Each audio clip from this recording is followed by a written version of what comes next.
I've been gradually becoming more and more open about my belief in chaos magic. For the most part, people have been surprisingly accepting, though as I expected, some have raised objections. Why you object to what I believe, no idea, but hey, it's your right. I think it's time to address the topic head on and dedicate an entire video to it, so let's dive into the fray.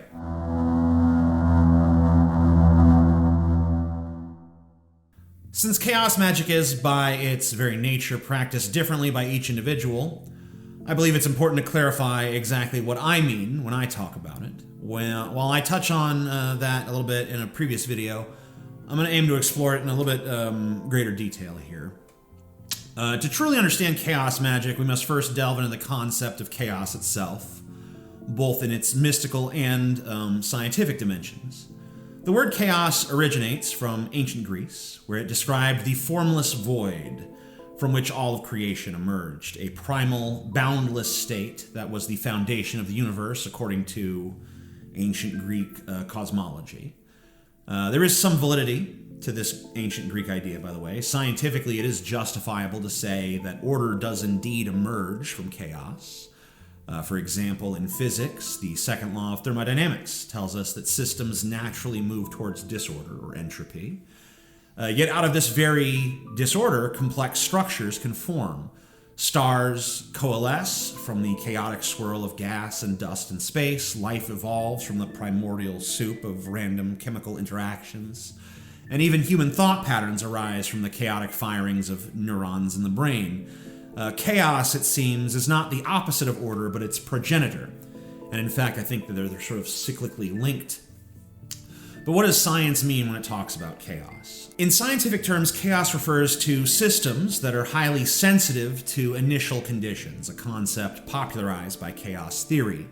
These systems, though governed to some extent by deterministic rules, at least if you're looking at Newtonian physics, exhibit behavior that appears random and unpredictable due to its complexity and all the different variables and interactions going on. The classic example is the butterfly effect, where the flap of a butterfly's wings can theoretically set off a chain of events leading to a horrible tornado halfway across the world.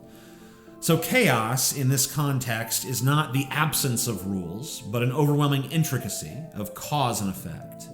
It's a dance of interconnectedness so vast and nuanced that it defies human comprehension.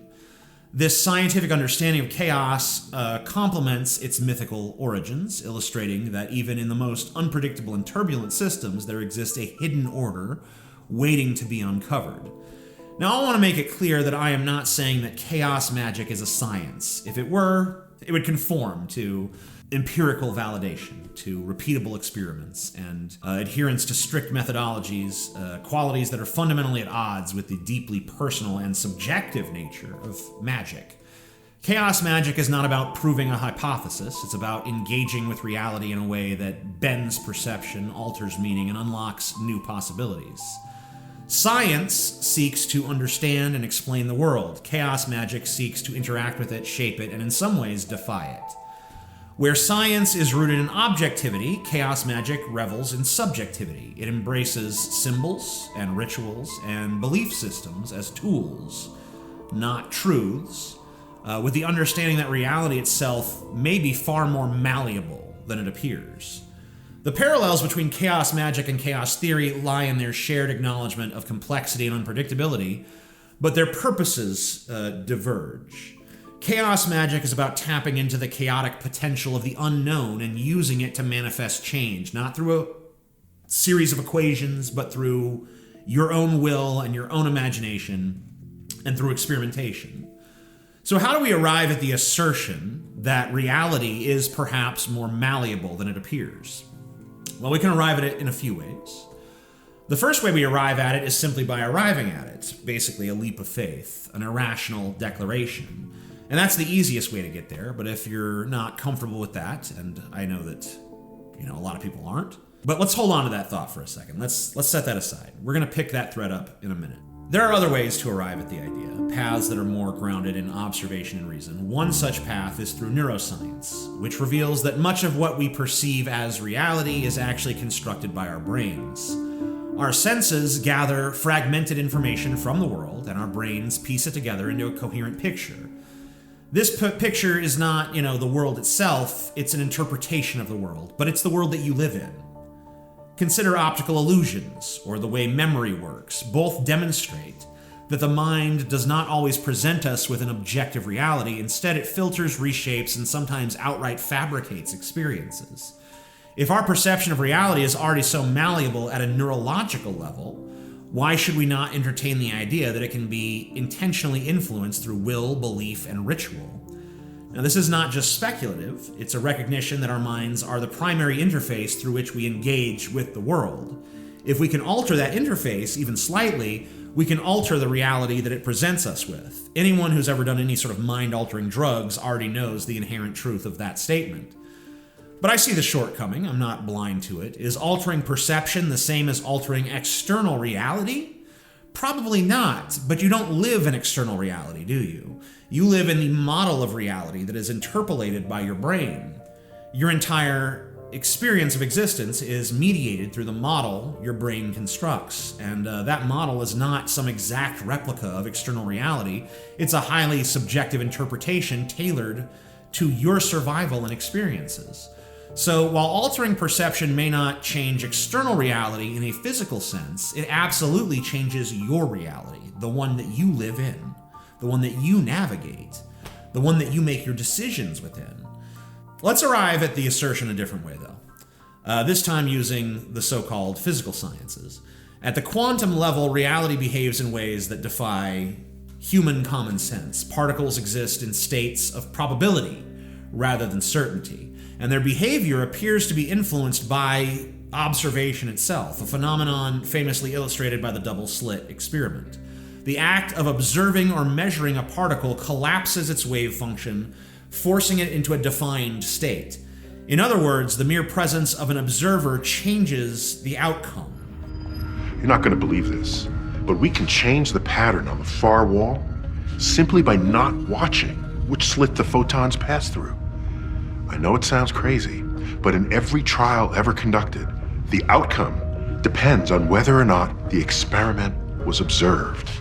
This challenges traditional notions of an objective, unchanging external reality. If, at the most fundamental level, the universe is shaped in part by observation and interaction, then perhaps reality is not as fixed as we once believed. Even in classical physics, Newtonian physics, we find evidence of malleability. For instance, Einstein's theory of relativity, relative right in the word, right? Shows that time and space are not constants. They bend and stretch depending on the presence of mass and gravity and motion. And the very fabric of reality is, in a sense, pliable. It's shaped and influenced by the context in which it exists.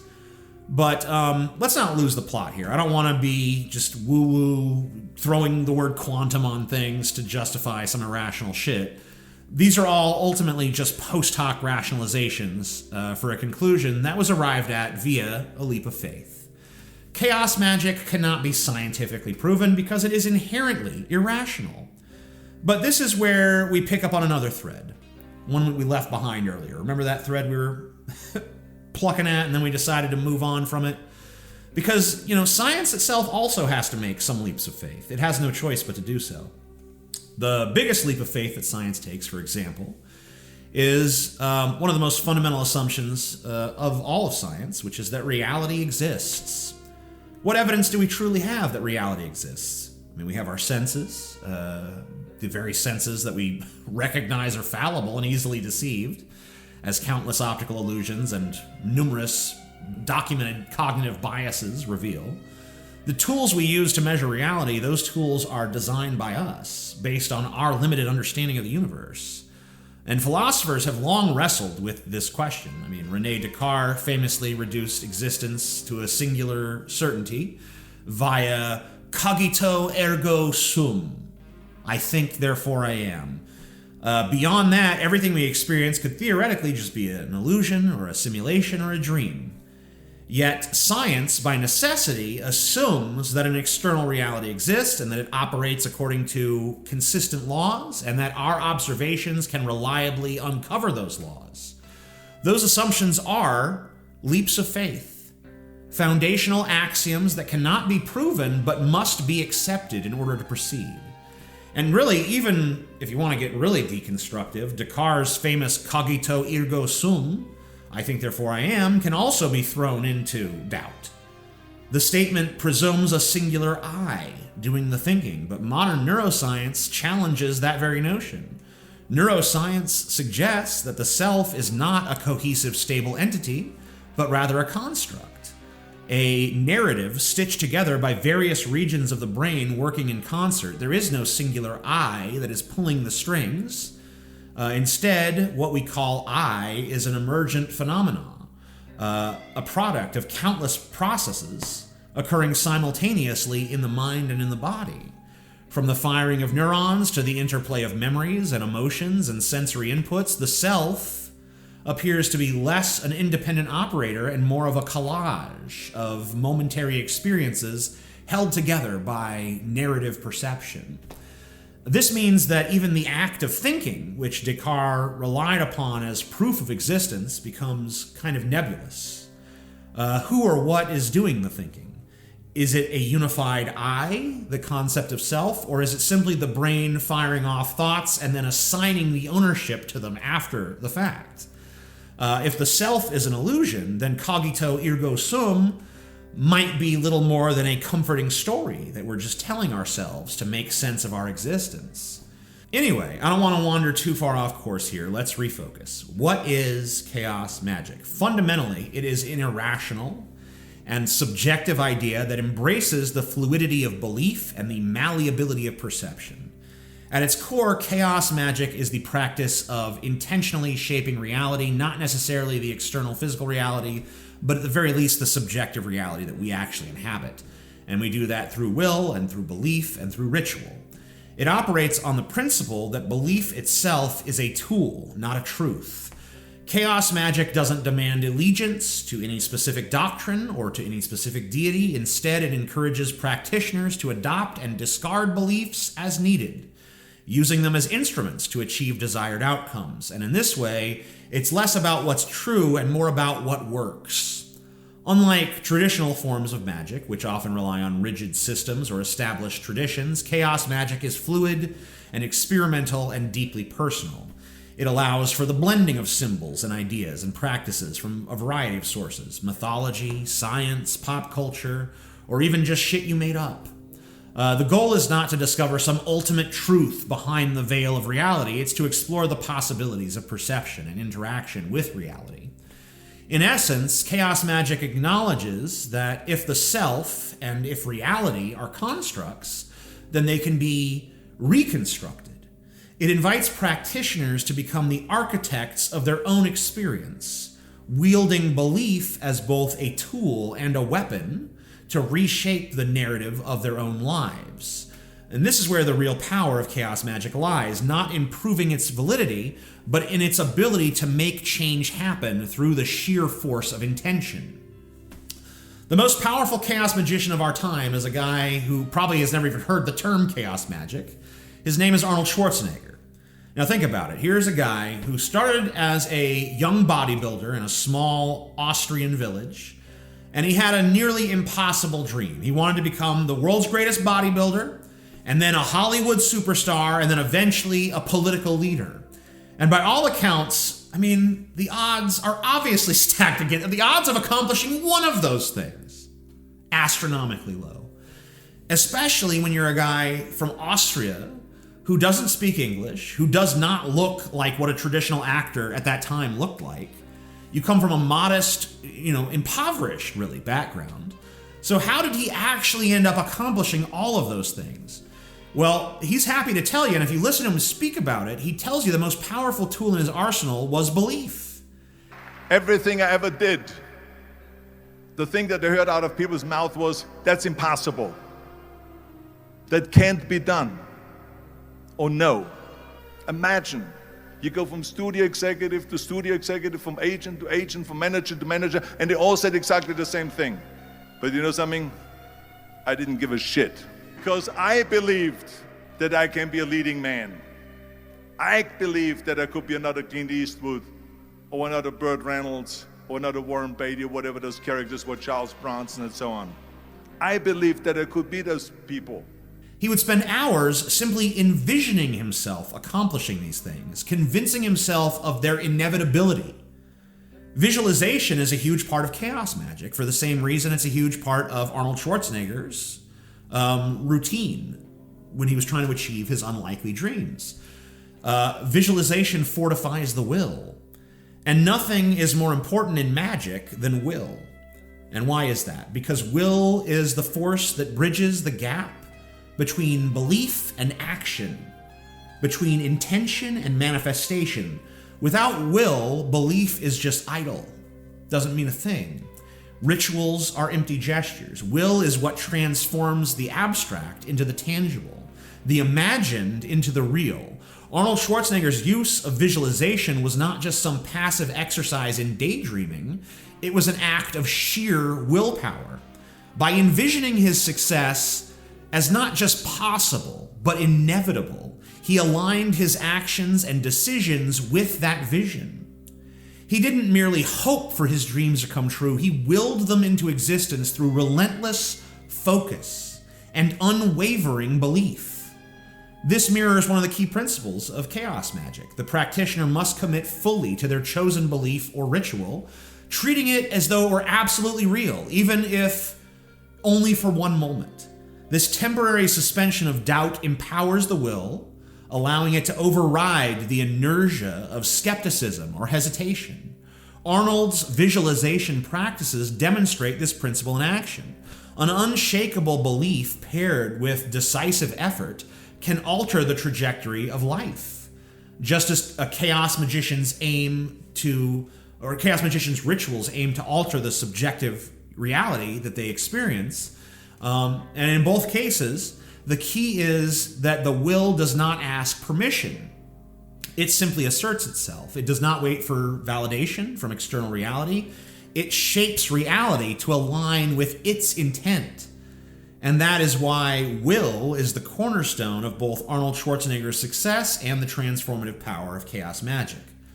Now, I've heard some say in my comments that my Chaos Magick is some kind of gimmick, or that it's a rejection of reason, or that it's a midlife crisis. I think that some of these criticisms can be cleared up just by telling you about my decade-long journey to arriving at where I am now.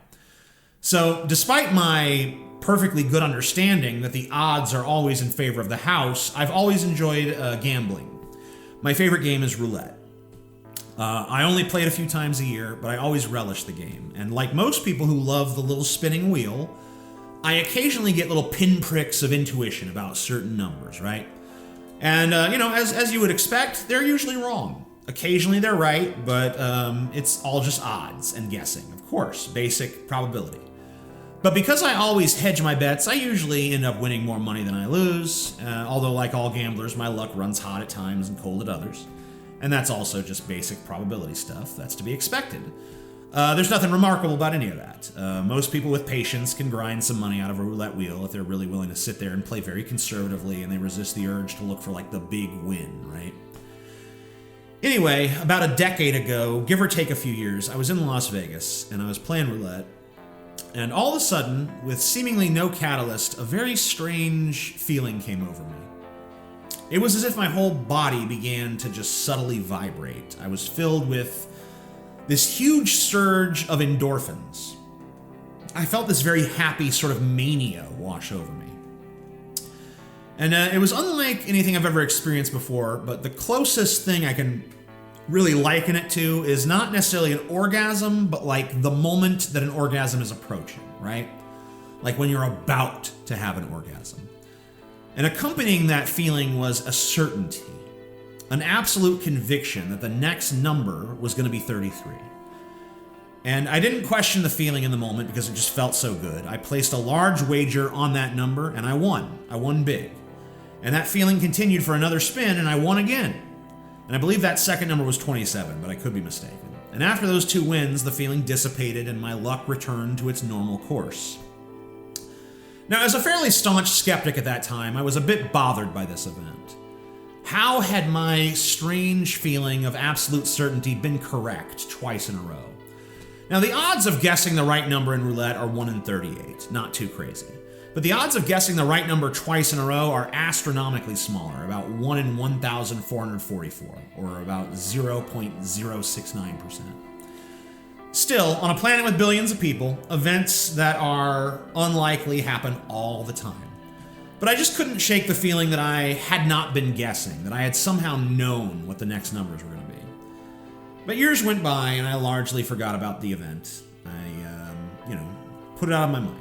But then it happened again. It was a different casino, a different roulette wheel, but the pleasure and certainty once again washed over me. And I placed a large wager, and once again I won. Then a few months later, it happened for the third and final time. And this started to perplex me because I did not know how to explain it. Every single time I felt this sense of pre-orgasmic certainty, the feeling was correct. And that did not fit into my conception of the world. It was the sort of woo-woo garbage that I laughed at when others talked about it. Just I'm sure many of you guys are rolling, oh my God, give me a fucking break. I get it. I continue to chalk this up to just some kind of coincidence, or perhaps I was just engaging in a little post hoc revisionism, right? Interpreting events more fantastically than they actually were. And, we've talked earlier about the flawed lens of memory, so, I know from a cursory reading of any cognitive neuroscience that memory is horribly flawed, and that human beings are easily deceived, especially by themselves. But I think the fact that I couldn't really explain what I experienced had kind of squeaked open the doors of perception a little bit, just a sliver. My skepticism, I think, became a degree or two less staunch than it had been, even if I failed to intellectually recognize it at the time. And around that time, I got into the band Ghost, and I really fell in love with the song He Is. It made me feel a sort of spirituality that I never really experienced listening to any sort of religious music. My affinity for the song had a strange side effect, though. It made me hyper-conscious every time the clock read 3:33. And there's no mention of that in the song. I don't really know what the connection is, but I'm certain it's there, because it was right at that same time, and I just, intuitively felt the connection. Maybe it's because they're a satanic band, 333 is half of 666, something like that. It was as if my brain was suddenly and inexplicably kind of hardwired to look at the clock at that time every day. I became hyper aware of 333 in other places as well, addresses, license plates, wherever you could find consecutive numbers. I became intrigued with the concept of 333, and later a similar thing happened with the number 22. But these number fixations kind of led me to the dice. I began compulsively rolling dice, and I would ask the dice questions, about myself and about the future, about events around me, and then I would roll them and I would interpret them, based on how many threes are there and what numbers, what do they all add up to, that kind of stuff.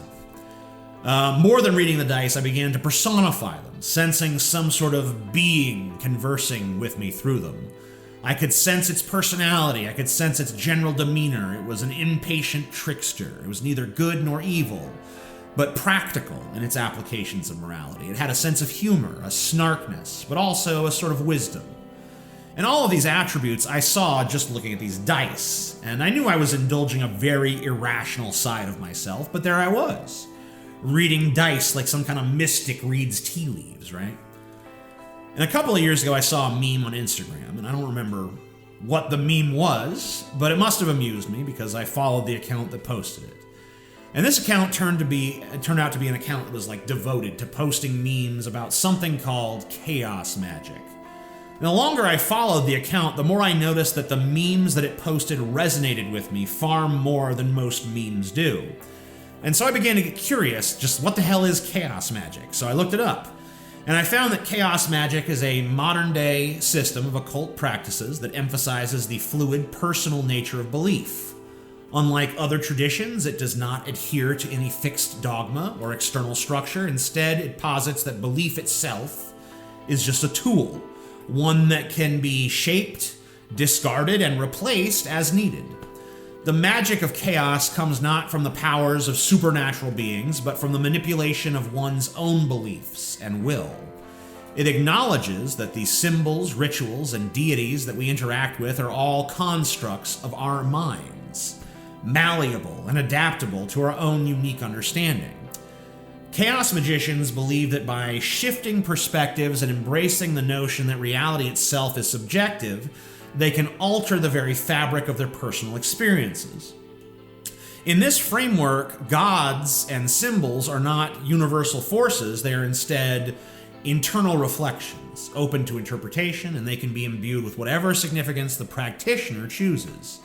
It's a practice of self-empowerment, an acknowledgement that in this world of infinite chaos, we can create meaning through sheer willpower. Around this time, I started using tarot cards more seriously. Now, I had always played with them, but I saw them as a tool for introspection, not as a means of accessing any sort of magical insight. But a very interesting thing happened when I started thinking of the cards in different terms. When I started taking them more seriously and respecting their power, the accuracy of my readings went up astronomically. Now, being a skeptic, and yes, I do still consider myself a skeptic despite all the fucking nonsense I've been talking, I know all of the counter-arguments that skeptics are going to make. They'll say that tarot preys on confirmation bias because any cards that don't fit are probably downgraded, downplayed, ignored, while those that do fit are held up as examples of accuracy. And they'll say that tarot cards themselves are highly interpretable, so anyone can easily make any interpretation fit any situation, no matter what card comes up. And they'll say that tarot cards create self-fulfilling prophecies, because if you believe the cards are accurate, you're going to engage in subconscious behaviors that will lead to the outcome that the cards conditioned you to expect. And they'll say that tarot cards prey on human beings' tendency towards pattern recognition. Humans naturally seek meaning in randomness, and the tarot provides a perfect playground for that tendency. By linking seemingly unrelated cards to one's life and circumstances, it becomes easy to attribute profound meaning to what is essentially a random arrangement of symbols. So how would I refute those arguments? Well, I wouldn't. I would instead argue that these are the exact mechanisms by which chaos magic works. Because remember, chaos magic embraces the idea that belief itself is an active force behind magical results. It does not rely on external objective truths, but rather acknowledges the power of subjective interpretation and psychological influence. So when skeptics argue that tarot readings succeed because of confirmation bias, pattern recognition, and self-fulfilling prophecies, they're just pointing directly to the tools that chaos magicians use to shape reality. Chaos magic doesn't necessarily claim that the tarot taps into a mystical realm or an objective truth. Instead, it recognizes that symbols and beliefs, when empowered by will and intent, can influence personal perception and action. When viewed through this lens, confirmation bias is not a flaw, it's just the mechanism to focus your belief and intention. By paying attention to the patterns that fit and downplaying those that don't, you are reinforcing your desired narrative, which in turn helps shape the outcome. Chaos magicians use this fluidity to mold meaning in a way that aligns with their own intentions. By crafting personal significance from the cards, they are reinforcing their will, making the symbolic language of the tarot a vehicle for internal transformation. And when viewed through this lens, self-fulfilling prophecies are part of the chaos magician's toolkit. When you believe that a certain outcome is inevitable, you're more likely to act in ways that bring it about. Chaos magic leverages this psychological truth, understanding that by believing in the power of a tarot reading or any other symbolic system, because I'm in a tarot, not all chaos magicians are in a tarot, you align your actions and your thoughts with that outcome, effectively manifesting it into reality. So when viewed through that lens, pattern recognition is just another tool for creating personal meaning from chaos, and humans are wired to find patterns, even in complete randomness. And chaos magic teaches practitioners to just exploit that tendency. By consciously embracing the meaning that arises from random events, chaos magicians take control of their own narratives and impose their will on an otherwise chaotic world. In chaos magic, there is no distinction between real and imagined power. The belief that tarot cards hold meaning makes them a tool of transformation, whether or not there's any external force at work. The skeptics' arguments don't refute the efficacy of tarot in chaos magic, they just explain how and why it works. The mind is the battleground, and belief is the weapon. By consciously shaping one's belief systems, chaos magicians manipulate the symbols and patterns around them to produce real-world effects in their subjective reality. Now let's revisit those roulette spins through the lens of chaos magic. The certainty I felt wasn't just my subconscious aligning with events, it was my internal state imposing itself on reality. In chaos magic, this is not necessarily seen as a supernatural intervention, but as a belief influencing outcomes through will and subjective interpretation. In those moments, I was not bending reality, I was recognizing its fluidity and letting belief create meaning. Did my beliefs affect the ball or the wheel? Did reality itself change? It doesn't matter. What matters is that within my subjective experience, it did. That's the reality that I live in. Remember, our brains don't directly experience external reality. They interpret sensory information to construct a model of the world. You live inside of a model. And the brain continuously compares incoming sensory data with predictions based on past experiences, creating a mental model of reality that aligns with those expectations.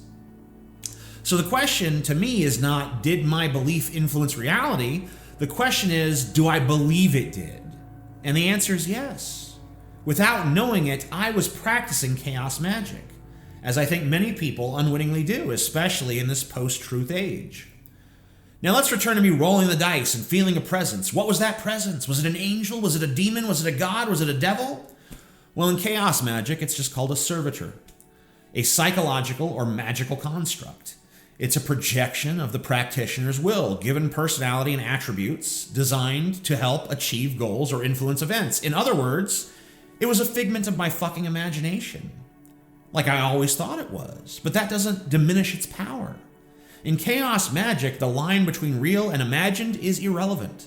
A servitor, though created by my mind, operating with certain autonomy, once brought to life, influences my thoughts and my actions. And the presence I felt wasn't necessarily supernatural, it was just part of me, given thought form. The same way you might have an imaginary friend as a child. Whatever you think about the nature of such beings, it doesn't really matter. What matters is that it influenced how I perceived the world and acted within it. So can servitors influence external reality? Probably not. But I believe they can. And by believing in their power, I channel and intensify my will and my intentions. If an irrational belief serves me better than a rational one, what use to me is the rational one? Sometimes it's irrational to be rational. Imagine an Arnold Schwarzenegger who limited his vision to what seemed realistically possible.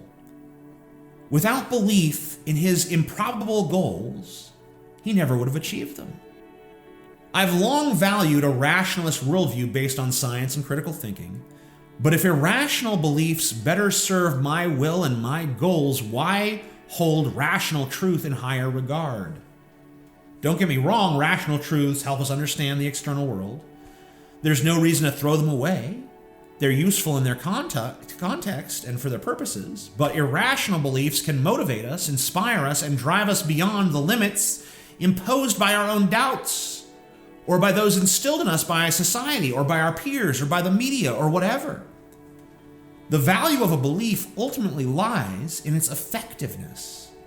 If a belief ignites our will and pushes us towards our goals, then is that not more valuable than a rational truth that limits us?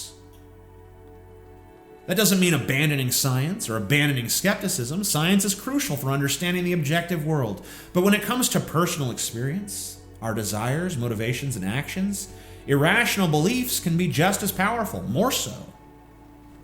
Flexibility is key here. Compartmentalizing is key. Knowing when to rely on rationality and when to embrace the irrational. And only one who understands that distinction with crystal clarity can make those determinations, which is why I think it's important for everyone to understand how to think critically, how to see through the lens of empiricism. But why should that be our only lens? What sense does that make? Giving ourselves that limit. Why would we throw away a useful tool in our toolkit that's proven itself over human history. That's why I now consider myself a chaos magician. I didn't arrive here through traditional means. I have very little knowledge of the occult, and I probably won't ever have much knowledge of the occult, to be honest with you. I feel confident that I can create my own practices. It's my magic, after all. What resonates with me matters more than following someone else's system. So, some final questions to conclude. Do I believe that magic is real, or do I believe it's just a psychological trick? And the answer to both is yes. I want to answer a few questions I've seen crop up, okay? So a lot of people want to know if I now believe in the supernatural. Well, what is meant by believe and what is meant by supernatural? To me, belief is malleable by necessity.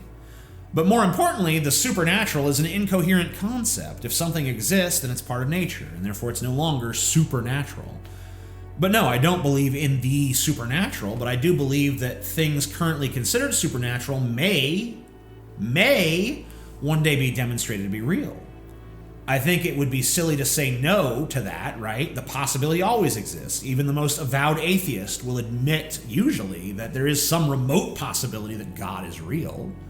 Personally, I think that every God ever conceived is just that, conceived.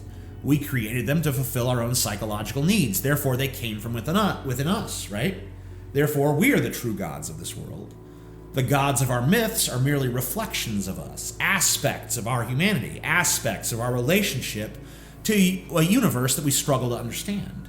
So the Greeks were right again. All of our gods were born from chaos, but not the chaos of some nebulous realm, but rather the chaos within. Am I still an atheist? No. But that's not because I found belief, but rather because my disbelief has advanced to such a degree that I now see that belief is merely a tool. It's something to be wielded, shaped, discarded as needed. Belief in this framework is not an end, but a means. A fluid instrument to navigate the chaos of existence and extract whatever meaning I want to from it.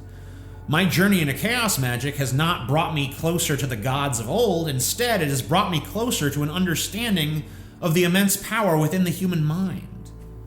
To address the question of atheism, I no longer identify with it in the traditional sense, not because I've embraced belief in a deity, but because I have moved beyond the binary of belief and disbelief. To me, atheism and theism are simply different approaches to the same tool, because both of them ultimately are constructs of the human mind, shaped by our need to understand, control, and find purpose in the chaotic reality that we all inhabit. When I say the gods are reflections of us, I mean that they are manifestations of our deepest fears, desires, and aspirations. They are the masks that we give to the forces that we cannot comprehend, the narratives that we craft to navigate the universe's overwhelming complexity, its chaos. And in chaos magic, these gods are not necessarily external forces to be worshipped, but they're symbols to be utilized, deconstructed, reimagined. They're tools in the same way that belief itself is a tool. Chaos magic has shown me that the boundaries between real and imagined are less rigid than we're taught to believe. It invites us to embrace the chaos within and the chaos without, to shape it with our will and to use the malleability of belief to empower ourselves. By abandoning the need for absolute truths, I have found a way to live more authentically, guided not by rigid doctrines, but by the freedom to explore and to question and to create. So, am I still an atheist? Perhaps not in the conventional sense, but I'm also not a believer, at least not in any sort of conventional sense either. In the supernatural, the divine as external realities, I don't hold any of that, unless I need to for the moment. I exist in a space where belief is fluid, where gods and magic are psychological tools that, when wielded with intention, allow me to reshape my perception of reality and align it with my will. And that, to me, is far more empowering than any sort of fixed belief or disbelief ever could be. Because chaos magic is not about finding the truth. I'm still interested in that, but that's a separate pursuit. It's about embracing the chaos and using it to construct your own meaning, your own reality, your own path forward. And you don't have to call it magic if you don't want to. You can view it as just psychological trickery or something else. Doesn't matter. It's just semantic. What matters is that it works. And who can argue with that? Thanks for watching. If you enjoyed this video, remember to like and subscribe. But don't just do it because I said so. Chaos Magick is about shaping your reality, so think of it as an act of intention. Every click is a ripple in the cosmic pool. Leave a comment below with your thoughts or insights. Your words might spark someone else's will to create. And don't forget to share this with someone who could use a little chaos in their life. Remember, reality bends when you do. Keep shaping, keep exploring, and I'll see you in the next one.